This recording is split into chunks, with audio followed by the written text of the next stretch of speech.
আসসালামু আলাইকুম, welcome back to my channel কে রান্নাঘরের পক্ষ থেকে সবাইকে স্বাগতম। আজ আপনাদের সাথে শেয়ার করব একদম ঠান্ডা ঠান্ডা প্রাণ জোড়ানো ডাবের পুডিং। আমাদের লাগছে 1 কাপ ডাবের পানি। 1 কাপ ডাবের পানি আমরা একটা পাতিলে ঢেলে নেব। আমরা মূলত পানিটা নিচে থেকে রেডি করে নিব, তারপর আমরা চুলায় যাব। দেখুন 1 কাপ পানির সাথে আমি 3 টেবিল চামচ চিনি ব্যবহার করছি। আপনারা চাইলে ডাবের পানিটা যদি খুব মিষ্টি হয় তবে আপনারা চিনিটা না দিলেও হবে। এ পর্যায়ে এসে দিয়ে দিচ্ছি 1 টেবিল চামচ আগার আগার পাউডার।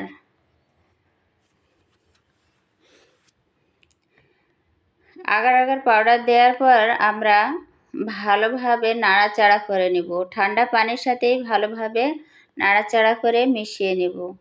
চলে যাচ্ছি চুলায়। চুলায় বসিয়ে দিয়ে জালটা ধরিয়ে দিয়েছি। দেখুন এ পর্যায়ে এসে আমি অনবরত নাড়াচাড়া করে পানিটা রান্না করে নেব। দেখুন ফুটে ওঠা পর্যন্ত অপেক্ষা করব। 2 থেকে 3টা বলক আসলে আমাদের রান্নাটা রেডি হয়ে যাবে। অনেকক্ষণ জাল দেওয়ার কোনো দরকার নেই, কারণ এটা আগার আগার পাউডার দেওয়া আছে। 2 থেকে 3টা বলক চলে আসলেই আমাদের পানিটা রেডি হয়ে যাবে। দেখুন আমার পানিটা ফুটে উঠেছে। ডাবের পানিটা কত সুন্দর, একদম ফ্রেশ।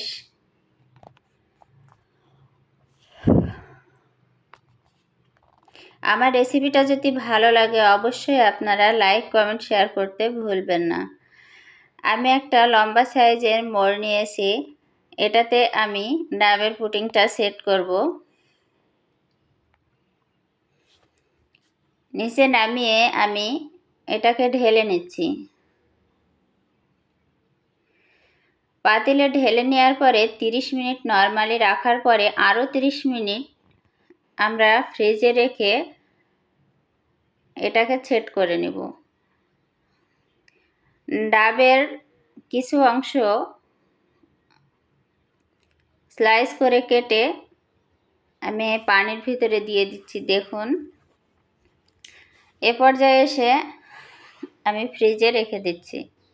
ফিরে আসছি 1 ঘন্টা পর। দেখুন 1 ঘন্টা পরে কত সুন্দর সেট হয়ে গেছে। এটা আপনাদের সাথে আমি কেটে শেয়ার করছি। দেখুন কতটা নরম তুলতুলে হয়েছে। অবশ্যই আপনারা বাসায় খেয়ে আমাকে কমেন্টে জানাবেন আপনাদের খেতে কেমন লেগেছে। অবশ্যই আপনারা বাসায় বানিয়ে খাবেন। দেখুন আমারটা কত সুন্দরভাবে উঠে গেছে।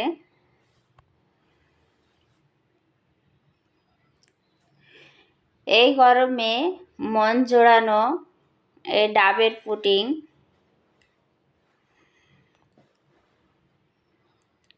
পুডিংটা যদি আপনাদের ভালো লেগে থাকে অবশ্যই আমার চ্যানেলটা লাইক, কমেন্ট, শেয়ার এবং সাবস্ক্রাইব করে দেবেন। সাথে থাকার জন্য ধন্যবাদ সবাইকে।